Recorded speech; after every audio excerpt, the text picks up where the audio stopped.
Hello. Madam, বলছি আপনার এই ফোন থেকে আমার ফোনে একটা মিস কল এসেছিল। বলছি আপনি কি কোনো ট্রাভেল এজেন্সি থেকে ফোন করছেন?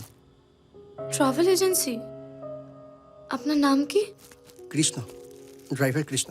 ও না, আমার বন্ধুকে কল করতে গিয়ে ভুল করে আপনার কাছে ফোন চলে গেছে।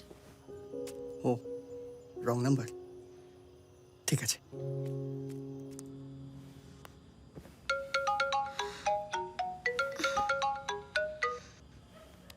হ্যালো। এত মিষ্টি করে কথা বলতে হবে না রে হতচ্ছাড়ি। যাকে ভাবছিস সে নয়, আমি তার বউ। না মানে কাকিমা। তোদের খেলা আমি ধরে ফেলেছি। একবার পাই না তোকে হাতের সামনে, তারপরে না একেবারে কেটে ফেলবো। মুখপুরি ভেবেছিস? হ্যাঁ, বোকা পেয়েছিস? তোদের ফোনটা কেটে দিল মুখপুর। আরে আমি কি করেছি? কিছু না করলে এসব হয়?